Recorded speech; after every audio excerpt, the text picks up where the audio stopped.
15 ஆண்டு காலமாக ஈழத்துக்காக சீமான் பிடுங்கிய ஒரு புள்ள காட்டுங்க, யாராவது ஒருத்தர் சொல்லுங்க. ஈழத்துக்காக இவர் செஞ்சுட்டாருங்கன்னு. இல்லை டயஸ்பராவில் செஞ்சாரா, இல்லை யூஎன்ஓவில் செஞ்சாரா, இல்லை இந்திய நீதிமன்றத்தில் செஞ்சாரா, வாதாடினாரா? வெறும் பேச்சாக ஒரு மாவீரனை சமையல்காரராக மாற்றி வைத்திருக்கிறார். அந்த ஒரு இயக்குனர் அண்ணன் ஒருத்தர் வெங்காயப்பட இயக்குனர் ஒரு படத்தை வெளியிட்டார். செங்கோட்டையன் என்ப நம்பர் கொடுத்தாதா சொன்னார். அந்த செங்கோட்டையன் உயிரோடு இல்லை, சீமானுக்கு தெரியாது, இன்றைக்கி அவர் இறந்துட்டார். ஏன்னா அவர் தன்னை நம்பியவர் யாரையும் அவர் காப்பாற்றியதில்லை, எப்போதும் தெரியாது. தம்பி கொரியர் வந்திருக்கான்னு வேகமாக போய் வாங்கினார். அந்த வாங்கின அப்பாவி ராஜீவ்காந்தி தான். உள்ளே அப்போ தான் தெரிஞ்சால் படம் இருந்தது. அப்போ தான் தெரிஞ்சு படம் எடுத்து பிழைக்கிறதுக்கு பரமக்குடியிலேருந்து ராம்நாட்டிலேருந்து நான் சென்னை வந்தேன் சொல்லும்போது தான் எந்த படங்குது அப்போ தான் தெரிஞ்சு. ஒட்டி வெட்டிய படங்கள் ஆதாரத்தை நாங்கள் கொடுத்தாச்சு. 16 ஆண்டு காலம் ஆச்சு. தன் வயிற்று பிழப்பு, தன்னுடைய குடும்ப பிழப்பை தவிர கட்சிக்காரர்களுக்கு அதிகாரத்தை நோக்கி சீமான் பயணப்பட்டாரா? இத்தனை பேர் இருக்கீங்களே, என்னைக்காவது ஒரு நாள் வீதிகள் இறங்கி கும்பிட்டு சீமான் கும்பிட்டு படத்தை பார்த்துருக்கீங்களா? அம்மா ஓட்டு போடுங்க தெரியல படத்தை பார்த்துருக்கீங்களா? அதற்கு மாறா வேண்டில் 2 வீரவசனம் பேசுவார். மாநில அங்கீகாரம் வாங்கி கொடுத்தவர் மரியாதைக்குரிய நடிகர் விஜய் அவர்கள் தான். இவருக்கு வெறும் 4.8 விழுக்காடு இருந்துச்சு. விஜய் அரசியலுக்கு வர்றோம்னு கருத்து சொல்லிட்டாரு. ஆனால் தேர்தலில் போட்டியிடல. அவரும் சீமானும் ஒன்றா இருக்காங்கன்னு கிசுகிசுகள் வெளியே வந்துச்சு.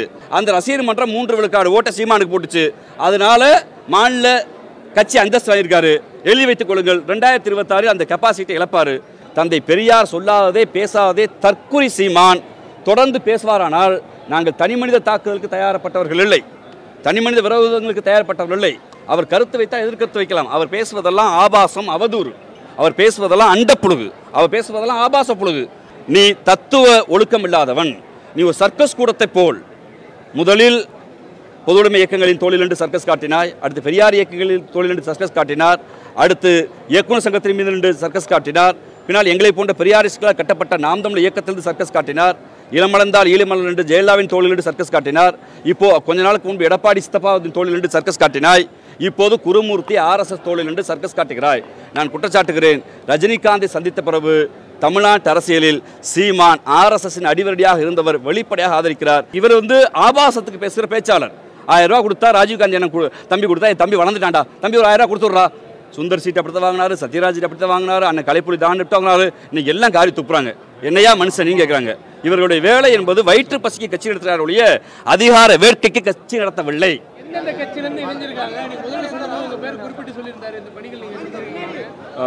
இன்னைக்கு குறிப்பாக கோவை புறநகர் மாவட்டத்திலிருந்து வடக்கு மாவட்டத்திலிருந்தும் எங்கள் கலவ மாவட்டத்தில் நெல்லை, தூத்துக்குடி, நாமக்கல், கிருஷ்ணகிரி, தருமபுரி, மயிலாடுதுறை, ராமநாதபுரம், இதில் ஏற்கனவே நாம் தமிழர் கட்சியில் பயணப்பட்டவங்க மாவட்ட செயலாளர்கள் இணைஞ்சிருக்காங்க. இது தவிர்த்து இந்த வெளியில் நின்றவங்களாம் நீங்கள் பார்த்தீங்கன்னா கடந்த காலங்களில் நாம் தமிழரில் இணைஞ்சவங்க. அது மாதிரி இந்த 3 ஆண்டுகளில் நாம் தமிழர் இணைஞ்ச பொறுப்பாளர்களில் மட்டும் வந்திருக்காங்க. 2000 பேர் இணைஞ்சிருக்காங்க. அதில் குறிப்பாக தருமபுரி மாவட்டத்தில் நாயக்கங்கொட்டாய் போன்ற கிராமங்களிலிருந்து பெண்கள் வந்திருக்காங்க. ஏன்னா அவங்க அங்கே இருக்கக்கூடிய தம்பிகள் எங்கள் ஊரில் வயது முதிர்ந்த பெண்கள் வரண்டாங்களே, உறுதியாக வரட்டுன்னு சொன்னோம். ஏன்னா நீங்கள் இயல்பாக மீடியாக்காரங்க இளைஞர்னு சொன்னாங்களே, பெண்களாக வந்திருக்காங்களேன்னு. தருமபுரி கிருஷ்ணகிரி போன்ற பகுதியிலிருந்து மறுமை கழக தலைவர்களாக ஈர்க்கப்பட்டு ஏற்கனவே மற்றொரு கட்சியில் அவங்க பையன் சொன்னதுனால, அவங்களுடைய மகன் சொன்னதுனால வாக்களித்தவங்க. இன்றைக்கி அந்த பசங்க இன்றைக்கி திராவிட முன்னேற்ற கழகம் சொல்லி அம்மாக்கள் கொஞ்சம் வந்திருக்காங்க.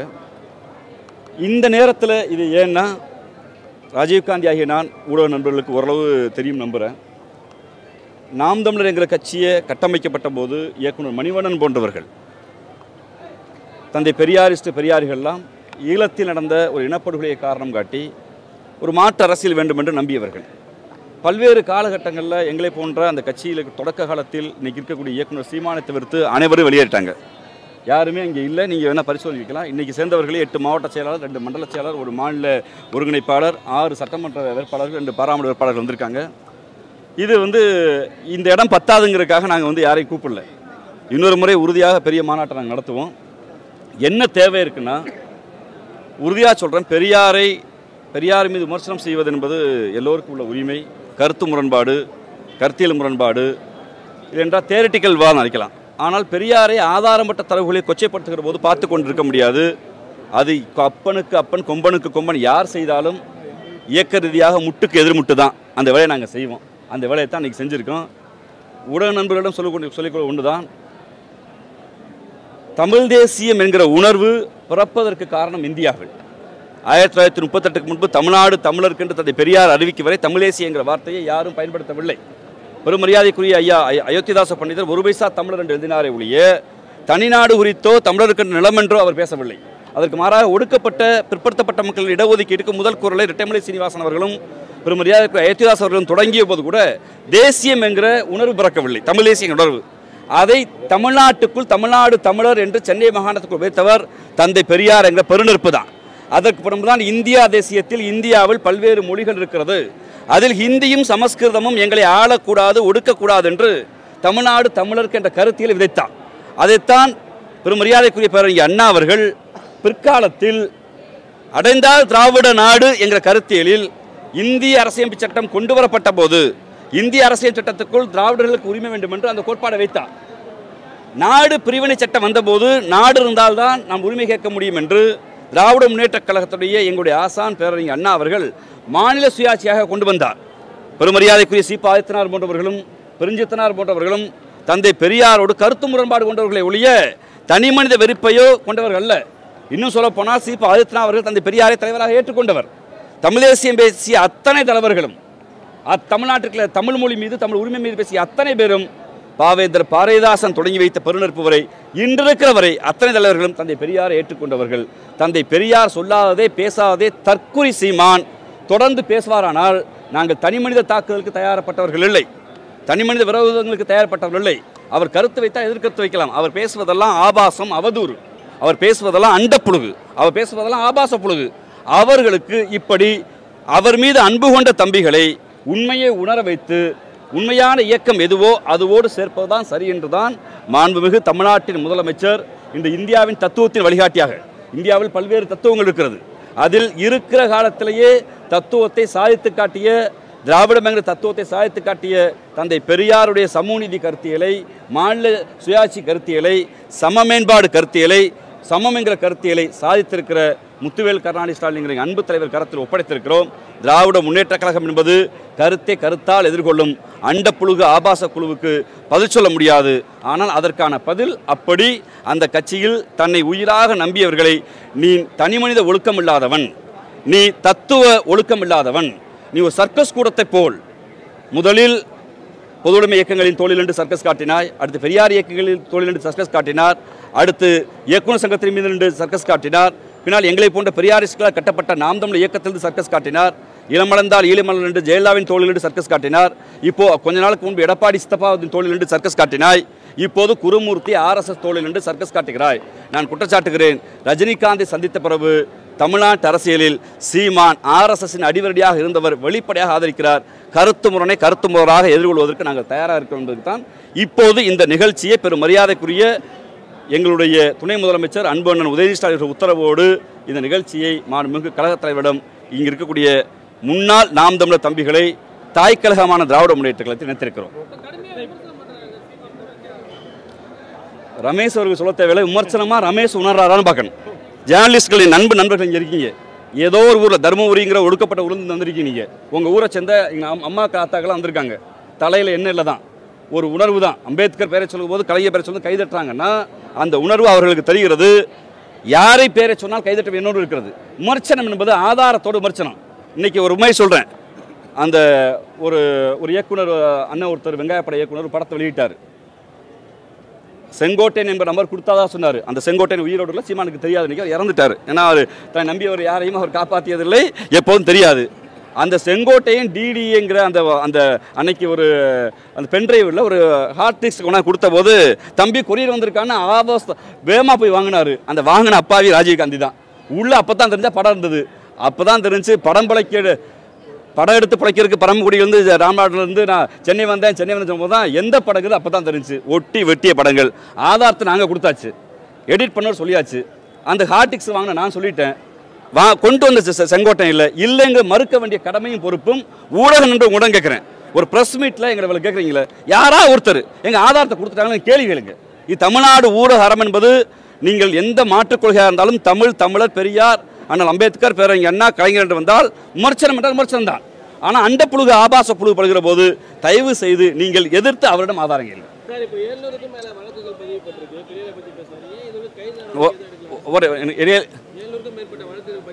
கைது செய்கிற வழக்குகள் அல்ல. அது எல்லாமே கருத்து ரீதியாக நீதிமன்றத்தில் எதிர்கொள்ள முடியும். யாரையும் பழிவாங்கிற உணர்ச்சி இந்த கட்சிக்கு இல்லை. அப்படி பழிவாங்கிற உணர்ச்சி வந்து எங்களுக்கு ஒருபோதும் இருக்காது. கருத்தை எதிர்கொள்கிறோம். வழக்கில் பதிச்சு இருக்கு.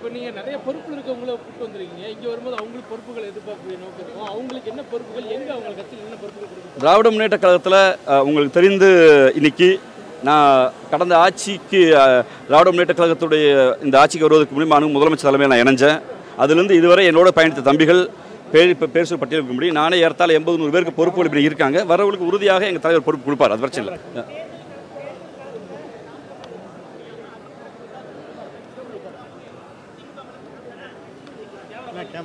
அந்த குற்றச்சாட்டை சீமான சொல்லுங்க. தேர்தல் காலத்தில் எப்படி எதிர்கொள்ள முடியாமல் இருக்கும்? தேர்தல் காலத்தில் ஒத்த ஓட்டு ஒரு கவுன்சிலர் வாங்க முடியுமா? தமிழ்நாட்டில் முதல் ஊராட்சி மன்ற தலைவராக வென்றவர் அண்ணன் பத்மநாதன் இங்கே இருக்காரு. முதல் ஊராட்சி ராமதாஸ் கட்சியில் அவர் இங்கே வந்திருக்காரு. தம்பி கவுன்சிலர் கன்னியாகுமரியில் ஜெயிச்சார், அவர் இங்கே வந்துட்டார். நீங்கள் ஏதாவது இடத்துல இவர் ஒத்த கவுன்சிலர் வாங்கிட்டார், தேர்தல் வெல்ல முடியல, எங்கே அவர் இங்கே வென்றுட்டார். 16 ஆண்டு காலம் ஆச்சு.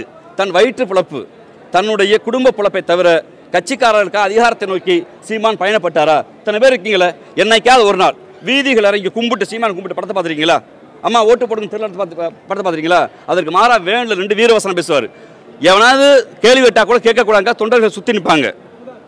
பிரச்சாரம் என்ன மேடை பிரச்சாரமாக இருக்குங்க. வீதிகள் இறங்கி ஒரு நாள் போய் பார்த்துருக்கீங்களா? நீங்கள் கம்பு சுற்றுறதுனா சுற்றி வாழ சுற்றக்கூடாது. கம்பு சுற்றுற முடிவு பண்ணிட்டா எதிரிகளோட சுற்றணும், களத்துக்கு வரணும். அவர் அதிகாரத்தை நோக்கி நகர்வது இல்லை. அவர் நோக்கம் அதிகார நோக்கம் அல்ல. அதிகார நோக்கம் என்றால் எதிரி வைத்துக் கொள்ளுங்கள். இந்தியாவில் தமிழ் தேசியம் என்பது திராவிட முன்னேற்ற கழகம் வைக்கிற மாநில சுயாட்சி தான். ஹிந்திக்கு எதிராக ஒரு தேசிய உணர்வு. தமிழ் என்பது மொழிகளின் தாய் என்று ஏன் சொல்கிறோம் என்றால், இந்த மொழியில் பிறந்த தெலுங்கு, மலையாளம், கன்னடம் எல்லாம் இந்த மொழியில் பிறந்தது தான். இந்த மொழியில் இருக்கிற மக்கள் தான் தங்களுடைய வீட்டு மொழியாக, பண்பாட்டு மொழியாக தெலுங்கை, மலையாளத்தை, தமிழை, கன்னடத்தை பேசுகிறார்கள். சமூக மொழியாக, அரசு மொழியாக தமிழை ஏற்றுக்கொண்டவர்கள். அவர்கள் தமிழிலிருந்து பிரிந்தவர்கள். 800 ஆண்டுகளுக்கு முன்பு தெலுங்குங்கிற மொழி இல்லை, 800 ஆண்டுகளுக்கு முன்பு கன்னடம்ங்கிற மொழி இல்லை, 800 ஆண்டுகளுக்கு முன்பு மலையாளம் என்கிற மொழி இல்லை. அப்படி இல்லாத போது ஒரு தாய் வேற்றுப்படையாக ஒரே நேரத்தில் கிருஷ்ணகிரியிலும் தருமபுரியிலும் கோயம்புத்தூர்லையும் பிறந்தவன வந்தேரின்னு சீமான் சொல்றாருன்னா அது பாசிச கோட்பாடு. அப்போ அந்த கோட்பாடை வைத்து அதிகாரத்துக்கு போக முடியாது. அவர் வேலை ஆர்எஸ்எஸ் வந்து இன்னைக்கு சாப்பிட்டு ஹிந்துத்துவான ஒரு ஹிந்துத்துவா இருக்கு. சாப்பிட்டு ஹிந்துத்துவாவில் நமக்கு வாக்கு வரணும்னு இன்னைக்கு யாரோ ஒரு அட்வைஸ் பண்ணியிருக்காங்க. நான் வெளிப்படையாக சொல்கிறேன், கடந்த இடத்துல சீமானுக்கு நீங்கள் சொல்கிற அதிகாரத்தை நோக்கின்னு மாநில அங்கீகாரம் வாங்கி கொடுத்தவர் மரியாதைக்குரிய நடிகர் விஜய் அவர்கள் தான். இவருக்கு வெறும் 4.8 விழுக்காடு இருந்துச்சு. விஜய் அரசியலுக்கு வரணும்னு கருத்து சொல்லிட்டாரு. ஆனால் தேர்தலில் போட்டியிடல. அவரும் சீமானும் ஒன்றா இருக்காங்கன்னு கிசுகிசுகள் வெளியே வந்துச்சு. அவர் மைக் சிம்பிளை போட்டார். பிரபல பத்திரிகைக்கெல்லாம் அண்ணன் தம்பி விஜயும் சீமான் இணைகிறான்னு போட்டாங்க. அந்த ரசிகர் மன்றம் 3 விழுக்காடு ஓட்ட சீமானுக்கு போட்டுச்சு. அதனால மாநில கட்சி அந்தஸ்து வாங்கியிருக்காரு. எழுதி வைத்துக் கொள்ளுங்கள், 2026 அந்த கெப்பாசிட்டி இழப்பாரு. வாய்ப்பு இருந்தால் அதிகாரத்தை நோக்கி சொல்கிறார்ல, சிதைக்கிறீங்கன்னு சொல்லி ஒரு டெபாசிட் வாங்க சொல்லுங்க. அந்த அதிகாரம் அவருக்கு இல்லை, அந்த நோக்கம் இல்லை. அந்த நோக்கம் இருந்திருந்தா அவர் என்ன பண்ணியிருப்பாரு? மக்கள்கிட்ட போய் வாக்குக்கு, கொள்கைக்கு. இவர் வந்து ஆபாசத்துக்கு பேசுகிற பேச்சாளர். 1000 ரூபா கொடுத்தா, ராஜீவ்காந்தி என்ன தம்பி கொடுத்தா, என் தம்பி வளர்ந்துட்டான்டா, தம்பி ஒரு 1000 ரூபா கொடுத்துட்றா. சுந்தர் சீட் அப்படித்தான் வாங்கினாரு, சத்யராஜ் அப்படித்தான் வாங்கினாரு, அண்ணன் கலைப்புலி தாண்டிட்டு வாங்கினாரு. இன்னைக்கு எல்லாம் காரி துப்புறாங்க. என்னையா மனுஷன் நீங்க கேட்குறாங்க. இவர்களுடைய வேலை என்பது வயிற்று பசிக்கு கட்சி நடத்துகிறார் ஒழிய அதிகார வேட்கைக்கு கட்சி நடத்தவில்லை.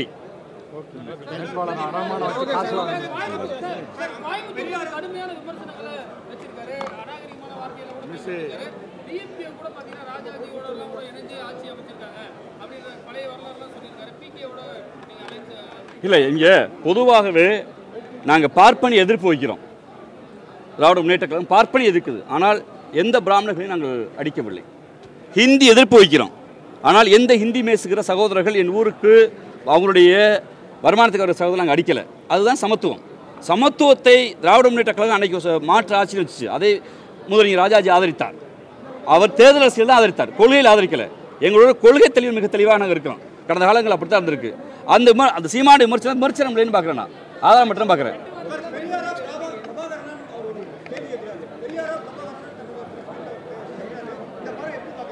நான் மேதகு பிரபாகரனை நேசிக்கிற மதிக்கிற, இன்னும் சொல்ல போனால் நான் அவரை மிகவும் போற்றுகிற மனிதன். தனித்தமிழில் தான் தீர்வு என்று நம்புகிற திராவிட முன்னேற்ற கழகத்தைச் சேர்ந்த மாநில மாணவரணி தலைவர் பெரியாரிஸ்டுகள் அண்ணன் குளத்தூர் மணி, அண்ணன் கு ராமகிருஷ்ணன், ஐயா வீரமணி போன்றவர்கள். இங்கே திராவிட முன்னேற்ற கழகத்தில் எத்தனை எண்ணிலடங்காத தோழர்கள் வளர்க்காமல் தமிழீழ விடுதலை புலிகள் வளர்ந்தது என்று தமிழீழ விடுதலை புலிகள் சொன்னால் கேட்டுக்கொள்ளலாம். எல்லாளன் படத்துக்கு வேடிக்கை பார்க்க போன தற்குறி சீமான் சொன்னால் கேட்க முடியாது. என்ன சிக்கல் அன்னைக்கு டயஸ்பராவில் நாடு கடந்த தமிழீழங்களில் பல உறவுகள் பல பேர் இருக்காங்க. அவங்களுடைய ஈழ கோரிக்கையை இங்கே மட்டுப்படுத்திட்டார். 15 ஆண்டு காலமாக ஈழத்துக்காக சீமான் பிடுங்கிய ஒரு புள்ள காட்டுங்க, யாரா ஒருத்தர் சொல்லுங்கள். ஈழத்துக்காக இவர் செஞ்சுட்டாருங்கன்னு. இல்லை டயஸ்பராவில் செஞ்சாரா, இல்லை யூஎன்ஓவில் செஞ்சாரா, இல்லை இந்திய நீதிமன்றங்கள் செஞ்சாரா, வாதாடினாரா? வெறும் பேச்சாக ஒரு மாவீரனை சமையல்காரராக மாற்றி வைத்திருக்கிறார். ஒரு மாவீரனை சமையல்காரராக மாற்றிருக்காரு. அதான் சீமான் செஞ்சிருக்காரு. வேற என்ன ஈழத்துக்காக செஞ்சார் சொல்லுங்க பார்ப்போம், வாதிக்க வரலாம். அது சில ஜெயலலிதாவுக்காக செய்தது, மேதகு பிரபாகரனுக்காக இளமுக செல்ல. ஜெயலலிதாவோடு சமரசம் பேசுவதற்காக, வேட்பாளர் அடமானம் வைப்பதற்காக இந்த அண்ணன் மயிலாடுதுறை வேட்பாளர் இருந்தார். இங்கே பேசுவார், அங்கே அதிமுக மாவட்ட செயலரோட 10 லட்சம் வச்சு கமிஷன் வாங்கிக்குவார். நான் எந்தெந்த மாவட்டத்தில் வாங்கினா லிஸ்ட்லாம் போட்டு கொடுக்க முடியாது, வேணாம், அது அரசியலுக்கு அப்பாற்பட்ட பெறுவது. பிரபாகரன் மேதகு அண்ணன் பிரபாகரன் அவர்கள் தந்தை பெரியாரையும் திராவிட இயக்கத்தை ஏற்றுக்கொண்டிருக்கிறார். தமிழீழ விடுதலை புலிகளை மெமரண்டமாக இருக்கக்கூடிய அரசியல் ஆசான் என்று தமிழீழத்தில் கொண்டாடப்படுகிற ஆண்டன் பாலசிங்கம் அவர்கள் தான் அதோடைய இன்டலெக்சுவல் ப்ராப்பர்ட்டின்னு சொல்கிற இன்டலெக்சுவல் அறிவாளி. அவர்கள் திராவிடம் தந்தை பெரியாரை ஏற்றுக்கொண்டிருக்கிறார்கள். எங்கேயாவது எதிர்த்திருக்காரன் ஒன்று காட்டுங்களேன். தமிழீழ விடுதலை புலிகள் தமிழ்நாட்டு அரசு தலையிட்டு இவருக்கு வாக்களின்னு சொல்லியிருக்காங்களா? தமிழீழ விடுதலை புலி எங்கேயாவது தமிழ்நாட்டு அரசு தலையிட்டு நாங்கள் பெரியார் இருக்க சொல்லியிருக்காங்களா? இதெல்லாம் அண்ட புல்கன் ஆபாசம். இது நான் பிரபாகரன் சதிச்சப்பட்டதான் மாறினங்கிறதுலாம் நான் கொச்சையாக சொல்ல முடியாது, நான் பேச முடியாது. பிரபாகரன் சந்திச்சது 2008, பரவாயில்ல, நீங்கள் சந்திச்சது உண்மைதான். புகைப்படம் தான் போலி. அந்த துப்பாக்கியில் வச்சுக்க கண்ணை நீங்கள் நானும் வச்சுக்கலாம். அது வந்து அது ஷூட்டிங் ஸ்பாட்டு. அங்கே அரசியல் பேசுறாருங்கிறது அப்பல் கட்டமுறை. இன்னொன்று சூசே அவர்களுடைய வாய்ஸை காட்டுவார். அந்த வாய்ஸு மரியாதைக்குரிய அண்ணன் வைகோ அவர்களுக்கும், நெடுமாறன் அவர்களுக்கும், வெள்ளையன் அவர்களுக்கும் ஏன் அன்னைக்கு நாங்கள் தேர்தல் காலத்தில் காரைக்குள்ள போது எங்களை போன்ற இளைஞர்களுக்கும் பேசினாங்க. அவர்களை பொறுத்தவரையில் யார் ஆதரித்தாலும் ஆதரிப்பார்கள். தமிழகத்தை ஆதரிக்க வேண்டிய அவ்வளோதான். அவர்கள் பெரியாரை எதிர்த்து பேசுகிறார் என்பது பெரியாரை எதிர்த்துட்டாங்கிறதுக்காக நாளைக்கு ஈழத்தமிழர்கள் சொன்னால் ஈழத்தமிழர்களையும் கொச்சையாக பேசுவார் சீமானவர்கள். அதான் யதார்த்தம்.